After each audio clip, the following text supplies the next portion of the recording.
Hi, it's Dave Joe Howe for The Boxing Voice with former WBO champion of the world, live from New Zealand, Joseph Parker. How are you, Joe? I'm very good, thank you. Good evening from New Zealand. Yeah, what time is it there? Like 8 o'clock in the afternoon, isn't it? In the evening. Yeah, it's 8 o'clock in the evening. So just done for the day. Did my training. Had some great quality time with the kids outside, and now we're just getting ready to put them to bed soon. And another day is gone.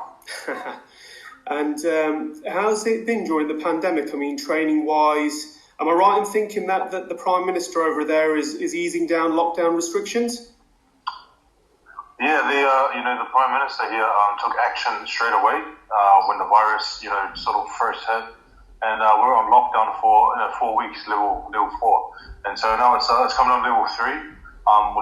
There's still things that we still sort of advise to keep indoors, and I think we're looking at lowering down to level 2 next week. But there's going to be things in place where we can do certain things, we can't do certain things. So at the moment, it's all looking positive and heading the right way, but we still got a long way to go, I think. Yeah, and I'm right to think as well, New Zealand was one of the first countries, or the country, to actually deal with it, knock it on the head. And now you guys are in a better place, aren't you, to be fair? Yeah. Which is excellent. Last time we saw you in action, though, was in February with an impressive KO win against Winters. How did you feel about that victory?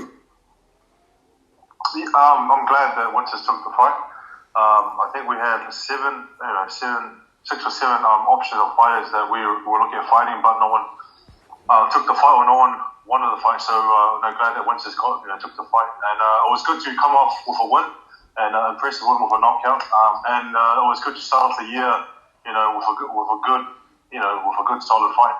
And I guess that was sort of leading us, into preparing for the whole year. But then this, the virus hit, and I think everything's been delayed, not only for boxers, but everyone, for the whole world. So I guess I'm fortunate that I had the fight at the beginning of the year. Yeah, I mean, did you drop him down in the 3rd and then finished him off in the 5th, didn't you? Yeah, dropped him in the 3rd and got the KO win in the 5th. I mean, that one when you dropped him in the 3rd, was that a surprise how he got up from a shot like that? He did show a lot of heart, and he showed. He even came out a lot stronger in the 4th round, from being dropped. So it just showed that he had a lot of heart, and he was a proud man. And I think the shot didn't land clear, but it was just enough to knock him down. So by the credit to him, he got up and then continued fighting hard.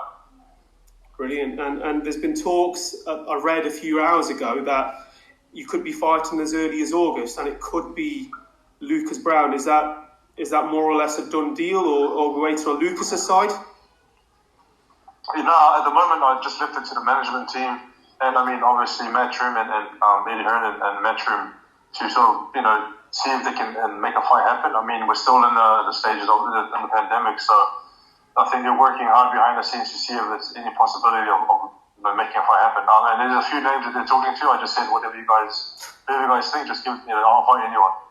Yeah, it would be a great Australia-New Zealand showdown if it was Lucas Browne there, right? I suppose. If that was to happen. If it was Lucas Browne, I think it'll be the war against New Zealand and Australia. And you're very highly ranked over in the WBC, the IBF, top 10 contender. Dillian Whyte, it has been, you've still got that exchange of words, a score to settle. In an ideal world, do you want to go after the Dillian Whyte fight, or is there someone in the WBC route or the IBF that you want to take? Or even the WBC? I don't really, I want to fight, like I said, the last fight, there were 6-7 options of fighters. And I want to, like I've said it to the management team or Eddie and Kevin and everyone involved, that I want to fight the top in the world, man, the top 5 or top 10 in the world. Because I think fighting the top in the world, it's no brainer. We'll get you closer to fighting for a world title again. So if I had the opportunity to fight, say, Dillian Whyte, I'll take it in a heartbeat. And I'm sure we can put on another great fight for everyone and for the supporters. Good stuff. And there's been talks this week as well about a possible fight next year between AJ and Fury in spring 2021. You're friends with Fury, you fought AJ. How would you see that fight going down if it was to happen, Joe? So yeah, how would you see that fight going down then, Joe? If the fight between AJ and Fury was going to happen in spring 2020, I think it'll be a great fight. It's a fight not only the boxing fans want to see, but I think everyone, all of us, everyone wants to see who the best is in the heavyweight division. You have two great champions, both of them eager to win, eager to remain champion, unified champion. But my own opinion is that I think Fury will ultimately come out on top. I believe he'll win. We've seen him. He can fight. He can move. He can box. And so, I back Fury to win that fight. Yeah, I mean, Bob Arum, I think, was it last week, but he said he'd even give the great Muhammad Ali problems as well. What are your thoughts on that? I mean, Bob Arum knows both. He works with both fighters. He's been in the game for a long time, and he worked very closely with Muhammad Ali. So, if anyone can give their opinion on that, the comparisons will probably be him and people that are around the same time that he was. But Muhammad Ali, everyone says he's the legend, he's the greatest, and so it's a bit of a comparison. Trying to compare the two, but if that's what Bob Arum says, then you've got to respect that. Absolutely. Let's talk about your lockdown videos. I'm a big fan of those as well.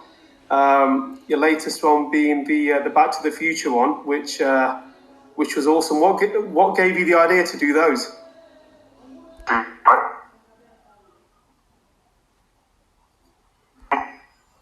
Think of more ideas. It's not my stuff. Kerry Russell, the guy behind it, is the ideas man. Videos, ideas, editing. He just makes me look good. Yeah, I mean, you can sure bust a move as well. Are you a fan of Back to the Future yourself? I have seen parts of it. I can't recall watching the whole movie, but I have seen parts of it. And with the idea that he had, it just reminded me of what I've seen. And there are parts in there which I haven't seen, but I think I gave it a good crack. I think you did as well. The family got behind it, which is quite hilarious. Everyone was on board. And another big fight that was going to happen in the UK, which isn't going to happen now due to obvious reasons, because we're still not in a good position as well as New Zealand is Joe Joyce versus Daniel Dubois. Do you know much about the two?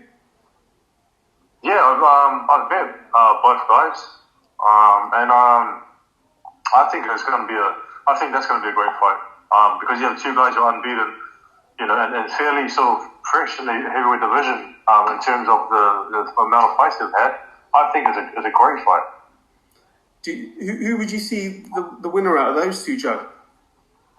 I don't know.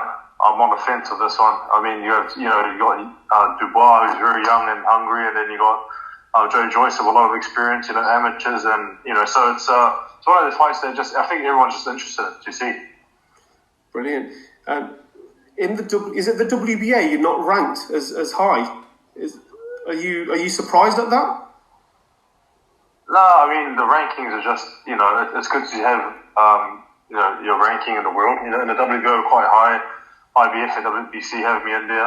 But it is what it is. You just whoever ranks you, you just got to try and sort of represent them and try to get your place to be champion of the world again. Brilliant. What are your thoughts on Tyson's potential comeback? Do you think that's a tough one for him, or? It depends. I don't know. Is it a real fight or is he doing exhibitions? I mean, but like Tyson's one of these fighters who's like Muhammad Ali, a legend.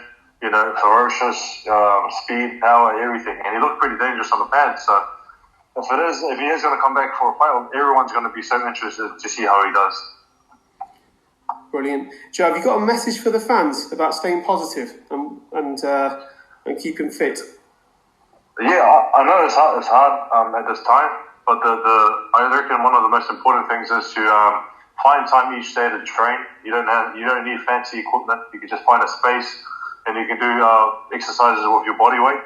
And then also, again, it is quite hard, but you got to stay positive. We're all going to get through this together if we work together and, try your best each day to find something fun to do. And that'll keep your mind happy. And like I said, it's hard, but try to stay positive. Brilliant. You have to like, subscribe, and share as always, if you want to support us to the next level, head over to the patreon.com/ThaBoxingVoice. We have tons of exclusive from Border Wars, Entitled, betting shows, the list goes on and on and on. But in addition to that, if you guys have questions for fighters, trainers, and promoters, this is where you can submit them. We will run out, get these questions answered, and put it back on the show just for you guys. Appreciate it. Peace.